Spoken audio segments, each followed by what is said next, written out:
Hey, so welcome. My name is Dennis, aka Wood Den, and this is my small workspace. I have been working on building this little toy dragster, making a video of it and everything, but I'm at a loss. I'm kind of torn right now. As you know, some of you may know, I was gifted a GoPro here a little bit ago, and I've been trying to learn it.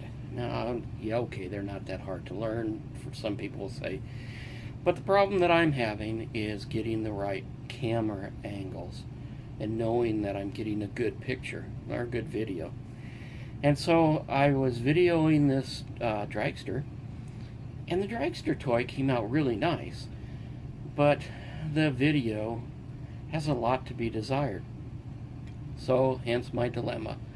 I've been trying to decide whether or not to put it up on YouTube, and I think I have finally decided to go ahead and do that. Now, I know quality is not real good. I know the camera angles are terrible. I know all that, and I'm working on that, and hopefully I can get that straightened out.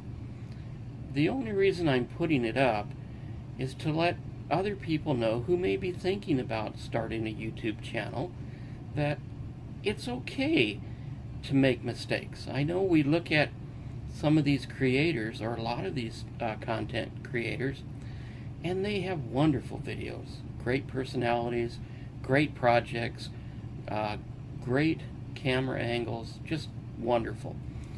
But I decided to put this up to let you know we all have to start from somewhere.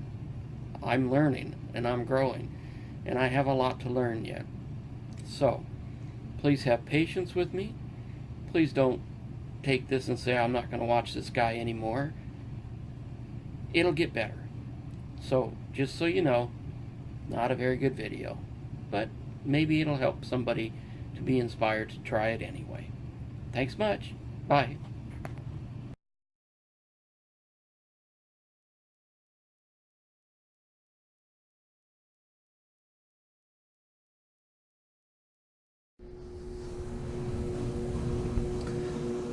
Okay, we're going to start gathering up the parts that we need to make this dragster. I'm sorry about the sound here. My little work area is in the laundry room, and we're doing some laundry, so you're going to hear that a little bit in the background. Hopefully I'm able to get some good sound out to you. And I'm working on camera angles, and so I'm having a little problem with that, but I'll work that out. First thing we're going to need are these small little 3/4 inch wooden wheels with an 1/8 inch hole in the middle of them. Now, you could make these if you wanted to, but I have a whole bunch of these, and so I need to use them up. Next thing we're going to have is this little button, and that's going to be the head of the dragster driver. Now, this button is used for when you put a screw in a piece of wood, you countersink the screw, and you put this in, and you got a little button over it, so it looks finished. We're going to need this 1.5 inch hole saw to make the wheels, which you'll see. And we're also going to need this 3/4 inch Forstner bit, also to make the drag slicks. And once we get going, it'll come clear how we do that. For the body, I'm using this 1 inch square piece of poplar. It's about 4.5 inches long. Now, I bought it at my big box store, and as you know, when you buy wood like that, it's more like, in this case, more like 3/4 of an inch than an inch. But it'll work. It'll work for our compound cut. So the next, we need this piece of poplar. It's 1/2 inch thick to make the slicks in the back of the dragster. Again, this comes a little more clear. And like with all my toys, I like to make a pattern. Now, if I'm doing over and over again, I like these patterns. It's real easy. So in this Ziploc bag, I have my pattern, and it has everything I need to draw out what I need to make for this dragster. It has a small wheel, and it has the slick there, so I know what sizes they are and what size hole I need to drill. So that's everything that we need, wood-wise, and some of the small tools. Of course, we're going to be using the scroll saw, and we're going to be using the drill press, and we're going to be using the 1 inch belt sander, but we'll get to that as we get there. So let's get moving on.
So hey, I'm glad to see you made it through the video. Glad to see you how it all came out. Well, here it is. Our little dragster. Yeah, he came out pretty cool. Wheels turn, both front and back. And got a little driver in there. So yeah, he's pretty cool. He was fun. Had some challenges. As you saw, we made the slicks with two different drills. One a hole saw and one a Forstner bit. And then we drilled holes for the axle. And then the body. We did a couple, I call it a compound cut, but it may not be exactly a compound cut. But so we used the scroll saw to cut out the body. And we assembled it all together. It's a fun little child's toy. Would give hours and hours of fun. Once again, thank you for sticking to the end. Thank you for following, and for if you're new, please, if you like this video, click the subscribe and hit the bell. This way you'll know whenever I put up a new video. Once again, thanks again for sticking to the end of the video, and have a good one. We'll see you soon. Bye.